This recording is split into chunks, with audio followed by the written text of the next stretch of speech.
Bueno, lo que decíamos es que buscamos representaciones de números con signo en complemento a 1 y complemento a 2 y una de las principales razones es que podamos también operar con ellos, o sea, por ejemplo, hacer sumas y hacer restas también, ¿no? Entonces vamos a ver cómo podemos hacer la resta binaria utilizando complemento a 1 y complemento a 2, pero como si fuese una suma, ¿de acuerdo? Es decir, que nosotros queremos hacer una resta que sería el minuendo m menos el sustraendo s y por lo tanto nos tendría que dar la diferencia igual a m menos s, ¿de acuerdo? Pero nosotros no queremos hacerlo como resta, queremos hacerlo como suma. Entonces, como suma sería sumar al minuendo el opuesto del sustraendo, por ejemplo, en complemento a 1. Entonces lo que haríamos sería, en lugar de hacer m menos s, hacemos m más el complemento a 1 de s. Si sustituimos el complemento a 1 de s, sería hacer m más 2 elevado a n menos 2 elevado a menos k menos s. ¿De acuerdo? Y m menos s es la diferencia, así que el resultado que nos daría sería esto. 2 elevado a n menos 2 elevado a menos k más d. Fijaros que 2 a la n y 2 a la menos k no dependen de los números que queremos restar, simplemente dependen del formato de nuestro número, del número n y el número k, de dígitos en la parte entera y parte fraccionaria respectivamente.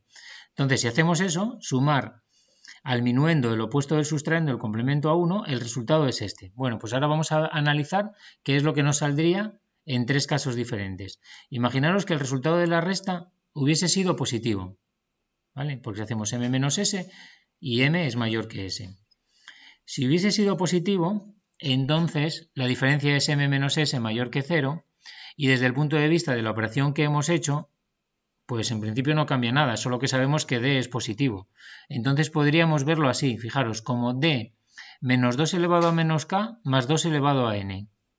Realmente d es nuestro resultado, pero a d nos aparece sin un bit en la posición 2 elevado a menos k y nos aparece con un bit más en la posición de orden superior, en 2 elevado a n, por lo que hemos visto antes. Porque 2 elevado a n es un 1 en la posición n, fuera de la representación. Y 2 elevado a menos k es un 1 en la posición menos k, o sea, abajo del todo. ¿De acuerdo? Entonces, lo que nos va a ocurrir cuando hacemos esa operación en complemento a 1 es lo siguiente. Fijaros, si yo quiero hacer, por ejemplo, 8 menos 6, que debería de dar 2. Bueno, pues aquí tengo la representación del 8. Directamente es un número positivo, empieza por 0. Aquí tengo la representación del menos 6. ¿Vale? Es un número negativo que podríamos comprobar que es el menos 6, empieza por 1. Sumo, porque lo que estoy haciendo es lo mismo que sumar. Si sumaría dos números, aquí sumo también los dos números. Y fijaros, me da el resultado. Aparece un acarreo de orden superior, que es este 2 elevado a n. Y el resultado está casi correcto, es 1, pero le falta una unidad, debería ser 2. Bueno, pues lo que se hace es considerar que ese acarreo de orden superior lo tengo que sumar abajo del todo, en la posición menos k. Porque así, este 2 a la n lo transformo en un 2 elevado a menos k, que sumado con este de aquí desaparece y me queda d. Entonces, en complemento a 1, me va a aparecer el acarreo de orden superior y si me aparece lo tengo que sumar abajo del todo. Y entonces ya me quedaría el resultado correcto. Es decir, si voy a hacer la diferencia de dos números y el resultado va a ser positivo, cuando sume el complemento a 1 va a haber acarreo de orden superior y el acarreo de orden superior lo sumo al resultado en la posición menos k. Si hay parte fraccionaria sería abajo del todo y ya el resultado estaría correcto. Vamos a ver el siguiente caso. Resultado de resta negativo. Si el resultado de la resta negativo es incluso más fácil, porque sería que d va a ser menor que 0. Entonces cuando yo hago m más el complemento a 1 de s, pues en la fórmula de antes, que es esto, la expresión que me queda, como d ahora sé que va a ser negativo, puedo ponerlo como menos el número d positivo, menos el valor absoluto de d. 2 elevado a n menos 2 elevado a menos k menos el valor absoluto de d. Como d es un número positivo, ahora, o sea, el valor absoluto de d es un número positivo, esto, si me fijo, es el complemento a 1 de d. Así que me queda la solución correcta. Si el número va a ser negativo, me queda el resultado en complemento a 1, que es la representación negativa del resultado. Así que si yo hiciese 6 menos 8, me debería dar menos 2. Pues pongo el 6 representado en complemento a 1, que es igual que en binario, empezando por 0 el número 6. El menos 8 representado en complemento a 1. Sumo y ya veis, me queda aquí el menos 2. Esta es la representación del menos 2. Si cambio unos por ceros y ceros por unos, me quedaría 0, 0, 0, 1, 0, que es el 2. Por lo tanto, ese es el menos 2. Entonces no hay que hacer nada. Si el resultado es negativo, no hay acarreo de orden superior, no va a aparecer nunca, porque como vemos aquí en el resultado, no aparece 2 elevado a n, ni 2 elevado a menos k, ni nada, porque ya queda integrado en el complemento a 1 y el resultado está correcto en complemento a 1. ¿Lo veis? Y si el resultado de la resta es nulo, pues entonces d sería 0. ¿Y qué me queda? Fijaros, al hacer la suma a m del complemento a 1 de s, me queda el número 2 elevado a n menos 2 elevado a menos k, porque d vale 0. Y esto habíamos visto que era un número que vale todo unos. Así que el resultado va a ser siempre todo unos. También está correcto en complemento a 1, porque todo unos es una representación del 0. Así que es también 0, el resultado está bien. Pero es un problema porque ya hay que distinguir entre todo ceros y todo unos para saber que realmente esta también es una representación del 0. Fijaros aquí, si lo hago sería 6 más menos 6, en decimal sería 0. Aquí tengo el número 6 en binario en complemento a 1. Aquí tengo el número menos 6. Si lo sumo, me da todo unos. Y tampoco hay acarreo de orden superior. ¿Vale? Conclusión, si quiero trabajar en complemento a 1, lo que hago es, para restar, le sumo al minuendo el complemento a 1 del sustraendo y hago lo siguiente. Si hay acarreo de orden superior, lo sumo abajo del todo, en la posición menos k. ¿Vale? Si no lo hay, no hago nada. O lo sumo también, porque voy a sumar 0, así que no habría acarreo de orden superior. El acarreo de orden superior sería 0.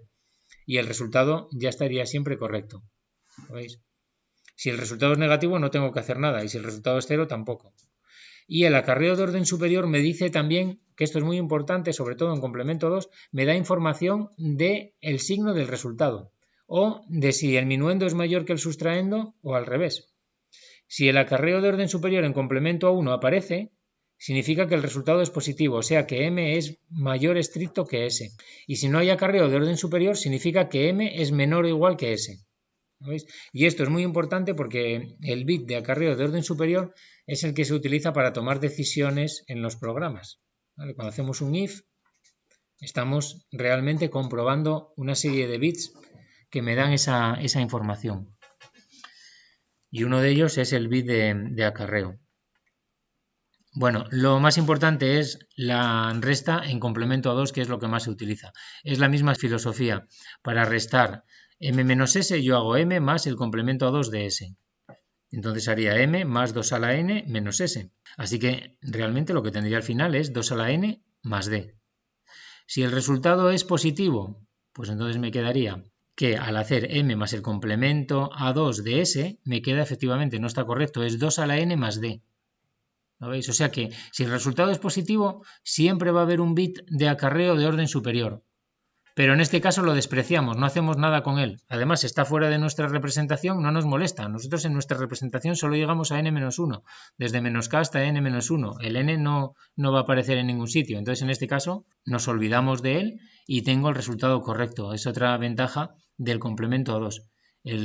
Si el resultado es positivo, el resultado sale ya directamente correcto. 8 más menos 6 debería de dar 2. Aquí tengo el 8 en complemento a 2. Aquí tengo el menos 6 en complemento a 2. Sumo y el resultado está correcto. Sí, me apareció el acarreo de orden superior aquí, que iría a la columna siguiente, pero eso me da igual. No lo considero, me quedo solo con los dígitos que yo estoy considerando, desde menos k hasta n-1 y el resultado está correcto. ¿Vale? No hay que hacer nada. Si el resultado es negativo, pues tampoco va a haber que hacer nada, porque fijaros, si d es menor que 0, al hacer m más el complemento a 2 de s, yo puedo expresarlo como 2 elevado a n menos el valor absoluto de d. ¿Y esto qué es? Es el complemento a 2 de d. Así que ya tengo el resultado correcto. Es decir, que en este caso, si el resultado es negativo, no hay acarreo de orden superior y el resultado es correcto. 6 más menos 8 me debería de dar menos 2. Aquí tengo el 6 en complemento a 2. Aquí tengo el menos 8 en complemento a 2, voy sumando por columnas y me da este número que es el menos 2 en complemento a 2. ¿Vale? ¿Cómo saberlo? Pues empieza por 1, por lo tanto es negativo, hago el complemento a 2, me da el número 2, por lo tanto este es el menos 2. Entonces tampoco hay que hacer nada, el resultado está correcto siempre. ¿Y qué pasa si el resultado es 0? Que esto también es importante. Pues entonces el resultado, si el resultado fuese 0, d sería 0. Así que m más s, complementado a 2 sería 2 elevado a n. Y 2 elevado a n es un 1 fuera de mi representación y todo lo demás ceros. Así que el resultado también está correcto y además es todo ceros, que es lo que yo quiero. ¿Veis? Fijaros, 8 más menos 8 debería de dar 0. Aquí tengo el 8 en complemento a 2. Aquí tengo el menos 8 en complemento a 2. Sumo por columnas. Me aparece el acarreo de orden superior. Ese lo desprecio. Y me queda en mi representación, que aquí es con n igual a 5 y k igual a 0, todo ceros. Está perfecto. ¿Lo veis? Entonces, por eso el complemento a 2 es el que se utiliza para hacer las operaciones. Y con esto podemos utilizar solamente sumadores para hacer todo, que es como trabajan los microprocesadores. Solamente suman. Y tenemos una representación para números positivos y negativos. Y luego ya simplemente sumar, y si el número son los dos números positivos, se suman y el resultado será lo que sea positivo. Y si uno es positivo y otro es negativo, se suman y el resultado, si es positivo, sale positivo y si es negativo, sale negativo en complemento a 2. ¿Vale? Y entonces el bit C, este bit que nos aparece aquí de acarreo de orden superior, que sería para la columna n que se nos sale de la representación, es muy importante también porque nos da información del resultado, que en este caso es diferente al caso complemento a 1, porque como veis aquí nos aparece acarreo de orden superior cuando el resultado es positivo o 0, o sea, cuando m es mayor o igual que s, hay acarreo de orden superior. Y si el resultado es negativo, o sea, cuando m es estrictamente menor que s, no hay acarreo de orden superior. Entonces, mirando ese bit, los sistemas pueden tomar decisiones, ¿de acuerdo? Y los sistemas trabajan así. Vosotros cuando estamos haciendo, por ejemplo, un for i igual a 1 to 10 en C, ese i, en cada iteración hay que ir comparándolo con 10. Hay que hacer 10 menos i, 10 menos i, a ver si sale un valor positivo. En el momento que ahí sale un valor negativo, el sistema ya sabe que se acabó de iterar y pasa a hacer otra cosa. ¿Cómo sabe que ocurrió eso? Con ese bit de acarreo. Ese bit de acarreo, al ser el resultado negativo, el bit de acarreo se pone a 0 y por lo tanto sabemos que ya se acabó el bucle. ¿Vale? Esa es la forma de tomar decisiones en los sistemas. ¿De acuerdo? O sea que funcionan de esa manera. Y aparte de los bits de acarreo hay otros bits, como pueden ser el bit de signo, o pueden ser el bit de z, de 0, y bueno, una serie de bits que se utilizan también en los sistemas, pero este es uno muy importante. Vale, entonces ya para acabar en este tema vamos a hablar de los códigos binarios. Códigos binarios, fijaros que aquí hablamos de códigos binarios en plural, porque estamos muy acostumbrados al binario y decir, bueno, pues el binario, sí, el binario es siempre binario, el binario natural, ¿no? Donde representamos los números con ceros y unos. Pero no, hay más, ¿no? De hecho ya hemos visto algunos, el complemento a 1, complemento a 2, también se pueden entender como códigos binarios para números enteros, con números fraccionarios, etcétera, ¿no? Pero luego además hay incluso más códigos binarios. Vamos a ver aquí algunos de los que más se utilizan. Bueno, uno de los que más se utiliza es el binario natural, el binario normal, donde representamos el número decimal con unos y ceros directamente, que sería el equivalente del número en binario. Bueno, lo que ocurre con estos números es que hoy en día los sistemas cada vez van siendo más complicados. Antiguamente trabajaban solo con bytes, pero ahora ya trabajan con 2 bytes, o sea, words, que son 16 bits y 32 bits y 64 bits, ¿no? Entonces, cuando ya estamos trabajando con números grandes, pues empieza a ser complicado representar unos y ceros. Imaginaros representar un número de 16 bits con unos y ceros. Tenemos que escribir muchísimo y hacer muchas operaciones. Entonces, lo que se inventó es buscar otros códigos que son una representación casi directa del código binario muy sencilla, pero mucho más compacta. Y los más importantes son dos, el octal, que realmente no se utiliza mucho, y el hexadecimal, que es el más utilizado. La propiedad que tiene el código octal y el hexadecimal es que su base es una potencia de 2. El código octal es base 8, que es 2 al cubo, y el código hexadecimal es base 16, que es 2 a la 4. Y eso nos va a permitir tener representaciones de números binarios mucho más compactas y muy rápidas de hacer, incluso manualmente. Entonces tenemos el código octal que utiliza los números desde el 0 al 7, o sea, las representaciones desde el 0 hasta el 7. En binario serían desde 3 ceros hasta 3 unos. ¿Vale? Y en octal pues se utilizan los mismos números que en decimal, desde el 0 hasta el 7, la misma representación. Pero vamos a ver cómo, utilizando código octal, podemos representar de forma más compacta un número binario que sea largo. Fijaros aquí por ejemplo, este número binario ABCDF, GHI. Cada una de estas letras es un número, un dígito en binario, un bit que puede valer 0 o 1. Si pasamos este número a binario, tendríamos esta representación, ¿no? A por 2 a la 5 más B por 2 a la 4 y así sucesivamente hasta I por 2 elevado a menos 3. ¿De acuerdo? Entonces, si nos fijamos aquí, se puede hacer un truco que es el siguiente. Si agrupamos estos tres primeros, nos fijamos en estos tres primeros, veríamos que es un número que está comprendido entre 0 y 7. Así que es directamente un número en base 8. Y si a estos otros tres siguientes, estos tres dígitos, le sacamos factor común 2 al cubo, como se ve aquí abajo, nos queda aquí entre corchetes otro número que está comprendido entre 0 y 7. Así que es un número en base 8, ¿de acuerdo? Y aquí nos queda otro número en base 8, y si aquí sacamos factor común 2 a la menos 3, nos queda aquí también otro número en base 8. ¿Lo veis? Que podemos representar de esta manera. Este sería como m, por ejemplo n, y este sería p. ¿Vale? Entonces, esta representación que hemos visto aquí en binario, las letras minúsculas son dígitos en binario, se puede representar como m por 8 a la 1 más n por 8 a la 0 más p por 8 a la menos 1, es decir, mnp en código 8. ¿Vale? ¿En qué se traduce esto? Que diréis, ¿y esto para qué sirve? Bueno, pues esto al final, si lo pensáis, sirve para lo siguiente. Si yo cojo mi número en binario, busco dónde está la coma, que está aquí, y voy agrupando bits en paquetes de 3 en 3, desde la coma hacia la izquierda, y aquí solamente tengo un bit, pero no pasa nada porque serían todos ceros, ¿vale? Y lo mismo también en paquetes de 3 en 3, y aquí desde la coma hacia la derecha agrupo también de 3 en 3, cada uno de estos paquetes es un número en código octal, ¿vale? Y podría pasar al número en código octal directamente, ¿lo veis? Este sería el 5, el 5, el 7, el 0 y el 1. Y este sería el 3. Así que este número en binario, que como veis es tan complicado, pues en código octal es mucho más sencillo, es el 1075,3. Bueno, lo de 1000 por decir algo, ¿vale? Es 1075,3 en código 8. Entonces es muy fácil pasar de código octal a código binario y de código binario a código octal. ¿Lo veis?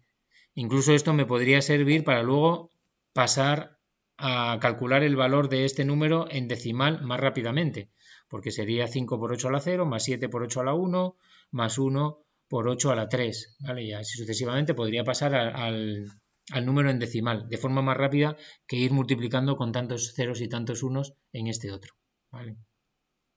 Bueno, entonces el código octal se explica y tal un poco por ver la aplicación. No tiene al final demasiada utilidad. Para representar números en código octal se suele utilizar el prefijo O, la letra O, delante para indicar que eso es un número en código octal, porque si no lo podríamos confundir con un número en decimal, ¿vale? Entonces, el O245 es 245 en octal y así sucesivamente. Pero como os digo, no se utiliza mucho porque el que más se utiliza es el hexadecimal. El hexadecimal es base 16. Nos va a permitir hacer esto y compactar todavía mucho más y es muy sencillo también de hacer la representación, ¿vale? Entonces, el código en hexadecimal utiliza 16 representaciones diferentes para representar números decimales desde el 0 hasta el 15 y en binario desde 4 ceros hasta 4 unos. Entonces, claro, como nos quedamos sin representaciones de las que utilizamos en decimal, irían desde el 0 hasta el 9, pues claro, lo que se les ocurrió que fue lo más evidente. A partir del 9, para las otras 6 representaciones se utilizan las letras A, B, C, D, E y F, ¿vale? Esto lo conoceréis también, ¿no? Y esa es la forma de trabajar, ¿no? En código hexadecimal para tener los 16 dígitos hexadecimales. Y siguiendo la misma filosofía de antes, ese número tan complicado podemos buscar dónde está la coma y ahora lo vamos agrupando por la misma filosofía en paquetes de 4, ¿vale? Que sería este de aquí, ¿vale? Y luego otro por aquí, y luego aquí tengo 2, pero nada, añadiría 2 ceros por aquí por la izquierda, ¿vale? Y ya tengo paquetes de 4. Cada uno de estos paquetes es un número entre 0 y 15, que lo sustituyo por su equivalente directamente en hexadecimal. Y entonces ya me quedaría el 23D,6, que sería la representación de este número binario en código hexadecimal. Entonces el código hexadecimal se utiliza mucho porque puedo representar de forma muy compacta números grandes. ¿Vale? Con 2 dígitos hexadecimales puedo representar 8 bits y con 4 dígitos hexadecimales puedo representar 16 bits. Entonces se hace muy rápido. Y esto igual podría ahora buscar el equivalente en base 10 de este número a partir del número en hexadecimal, que es mucho más rápido. Sería el 6 por 16 a la menos 1 más d, que vale 13 por 16 a la 0, o sea, por 1, más 3 por 16 a la 1, más 2 por 16 a la 2. Hago esas operaciones y tengo el número en base 10 de forma más rápida, sin tener que pasar todo este número en binario a base 10. ¿Vale? Entonces es muy práctico. Realmente esto se puede hacer con todos los bases que sean potencia de 2, pero base 4 es 2 elevado a 2, compactaríamos muy poco, no interesa, y base 32 ya son números de 5 bits, ya es muy complicado, ya no se utiliza tampoco. Entonces, el que más se utiliza al final es el sistema 16, ¿no? En la base 16. Vale, y entonces vamos a continuar viendo otros códigos también que son importantes. Hay unos códigos muy importantes que son los códigos decimales codificados en binario. Decimales codificados en binario son códigos que nos sirven para representar en binario los números decimales, pero de una forma un poco más sencilla para que sea más fácil de utilizar por el usuario, que es una forma un poco más intuitiva.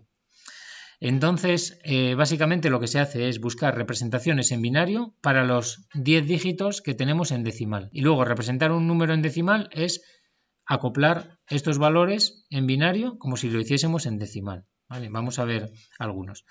Básicamente hay dos tipos de códigos BCD, que son los ponderados y los no ponderados. Los ponderados son aquellos que tienen pesos. A cada dígito se le asocia un peso. Y los no ponderados no tienen pesos. ¿Vale? Lo vamos a ver después. Vamos a empezar por los ponderados.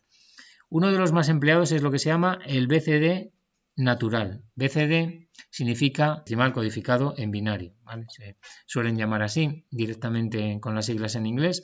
Y entonces eso, tendríamos el BCD natural que utiliza los mismos pesos que en binario.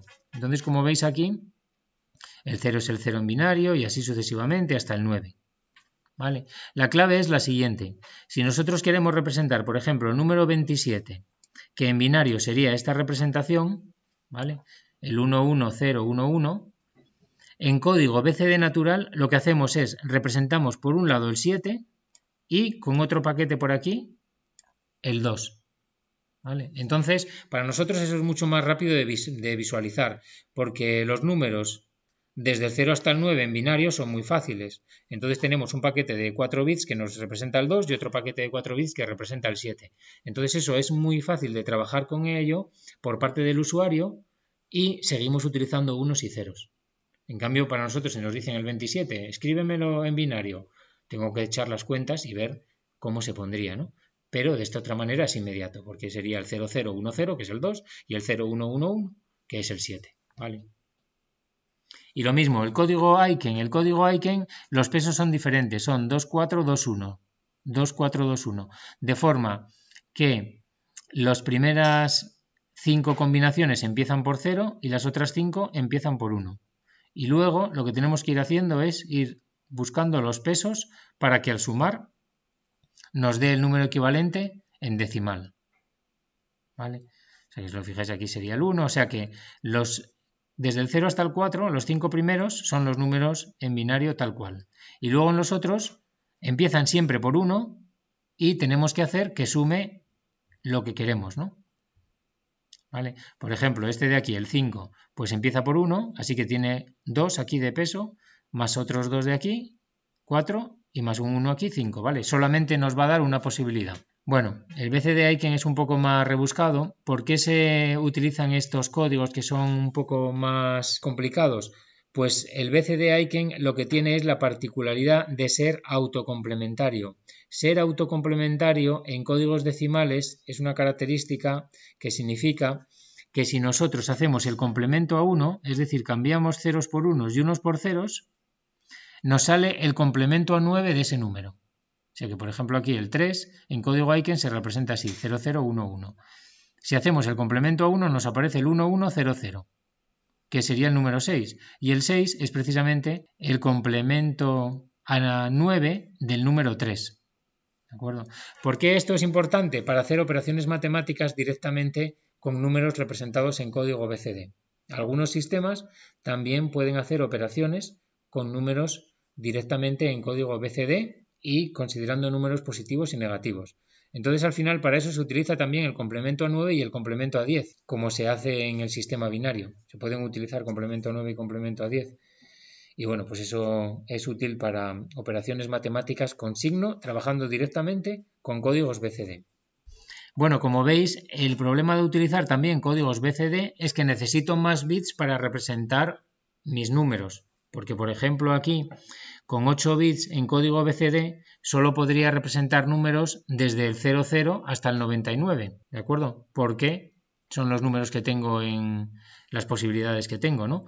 Para representar, porque un paquete con 8 bits, un paquete me da las centenas y el otro me daría las decenas. Entonces solo puedo representar desde el 00 hasta el 99, 100 números.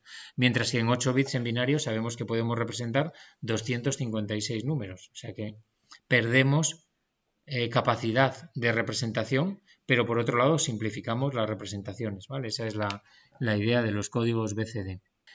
Un ejemplo de código no ponderado es el código BCD exceso 3, que es representar los números en decimal con el mismo número en binario, pero añadiéndole 3, sumándole 3 encima. ¿Vale?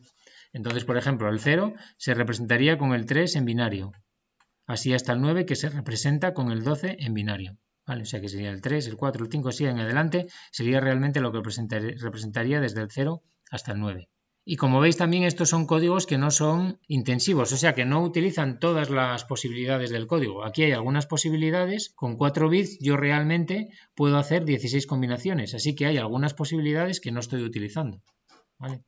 Aquí, por ejemplo, en el BCD natural, desde el 9 en adelante no las utilizo, o sea, el 10, el 11, el 12, esas no se utilizan. Entonces, esas son precisamente las combinaciones que se pierden y por eso tengo menos posibilidades a la hora de hacer la representación, ¿no? En BCD. ¿Vale? Entonces, estos son códigos muy importantes porque se utilizan para muchas aplicaciones.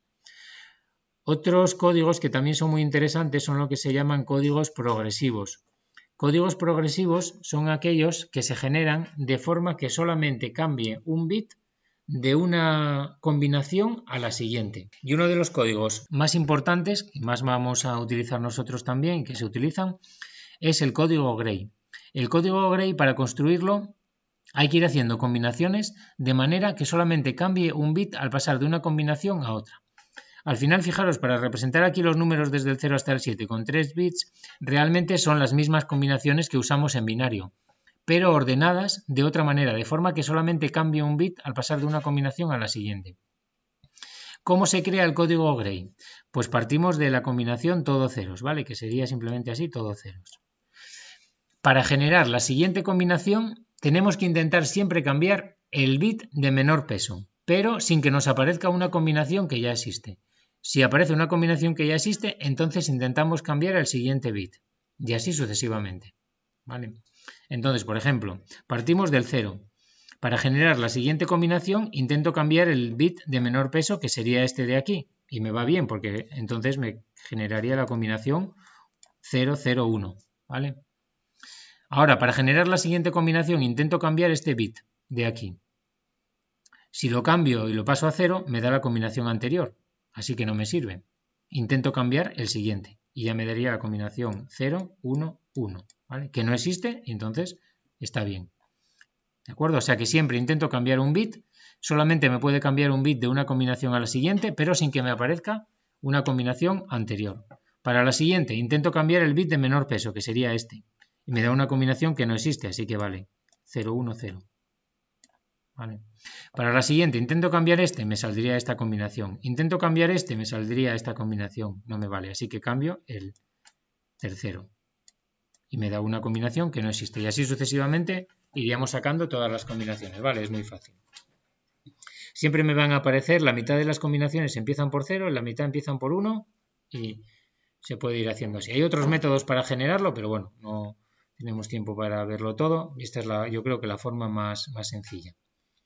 Vale, fijaros en este código Gray y aprender a representarlo tanto con 3 bits como con 4 bits, porque luego este lo vamos a utilizar también para simplificar funciones. ¿Vale? Lo veremos en el tema siguiente. Entonces conviene conocerlo, porque el generar estas combinaciones se utiliza en la simplificación de funciones, no tanto como código, pero en el proceso de simplificación.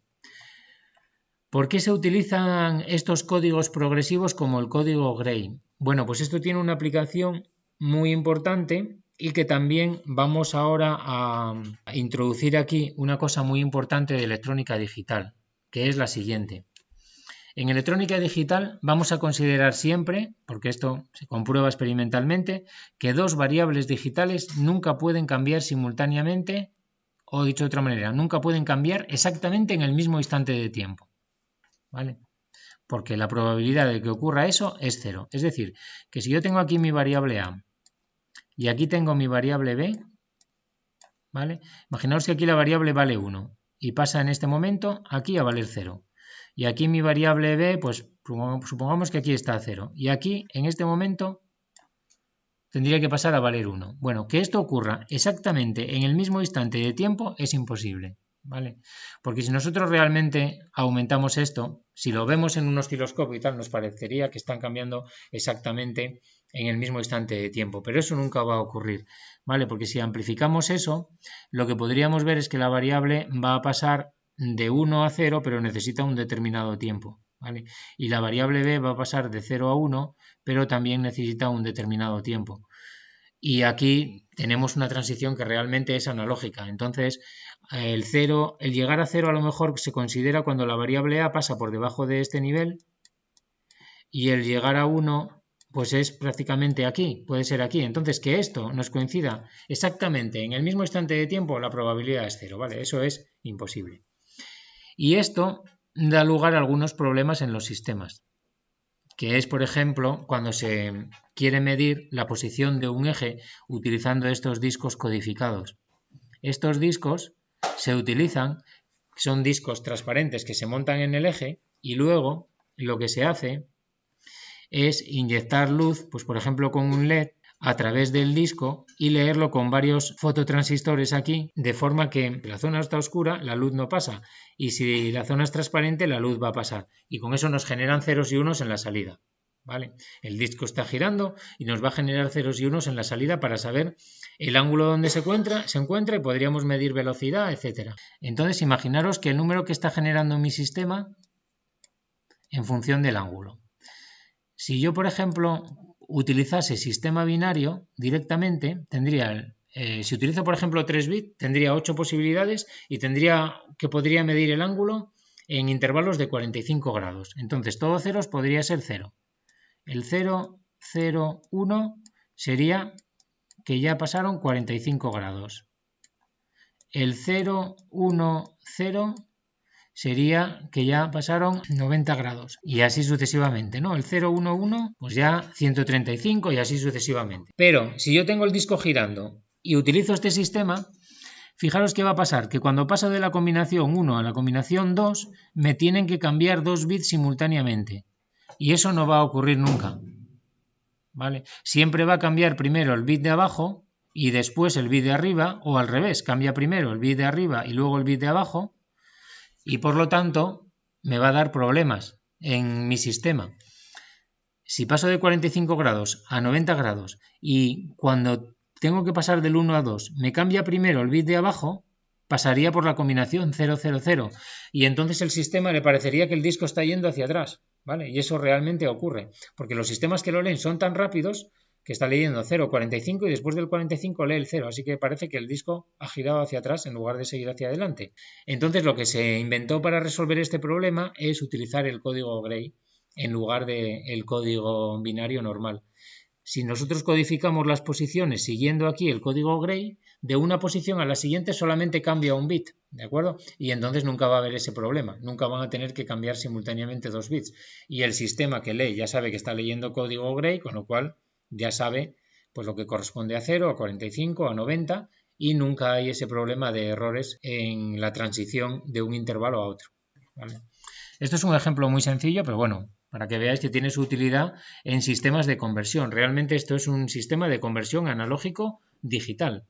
Con esto podemos medir un ángulo, que es una variable analógica, y digitalizarlo en números en 3 bits en este caso, pero si buscáis los discos codificados en código Gray se pueden encontrar para 8 bits, son mucho más grandes, con muchas combinaciones, lo podéis buscar en internet, y con eso podríamos generar el ángulo en el que se encuentra con una precisión muy alta, casi de 1 grado, porque con 8 bits tenemos 256 combinaciones y los grados son 360, o sea que 360 entre 256 realmente es una precisión muy alta, ¿lo veis? Entonces, esta es una forma sencilla de resolver un problema complicado, cómo medir el ángulo de giro de un motor y transformarlo en una variable digital, ¿vale? Y a partir de ahí se podría medir no solo la posición, la velocidad, la aceleración, etc.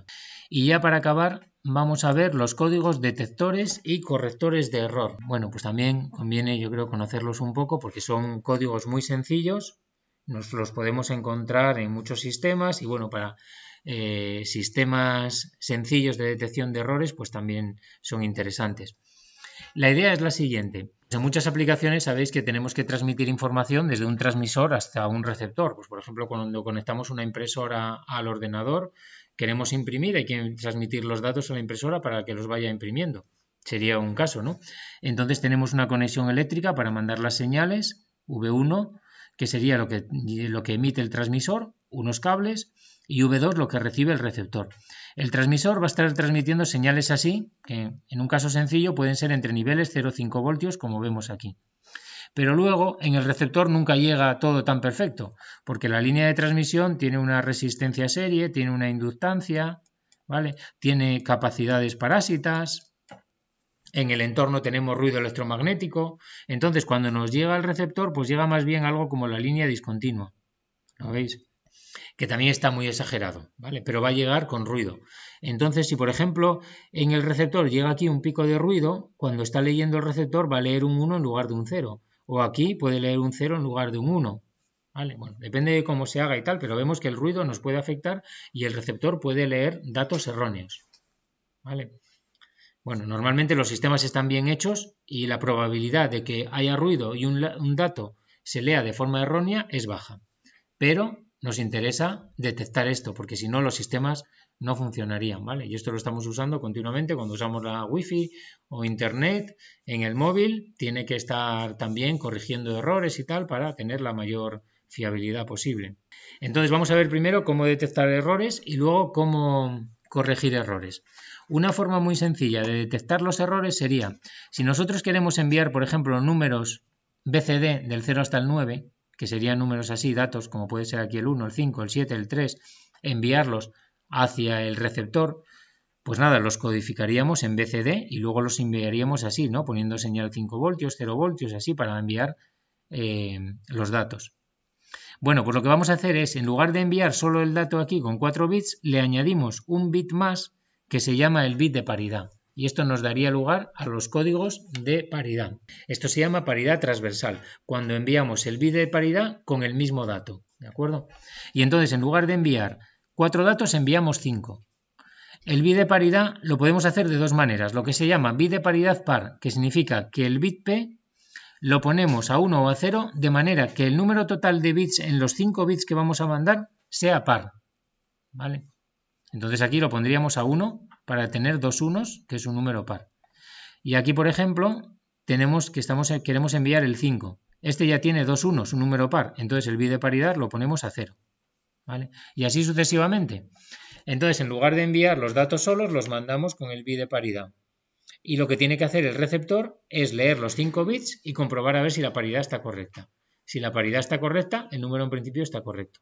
Si la paridad está incorrecta, hay un número de unos impar, por ejemplo, entonces ese dato estaría erróneo y le pediría al transmisor que lo vuelva a transmitir, que lo repita, ¿no? Si el número de unos que hay es par, en principio está bien. ¿Por qué digo en principio? Porque podría ocurrir que nos cambiasen 2 bits en un mismo paquete, que hubiese 2 ruidos.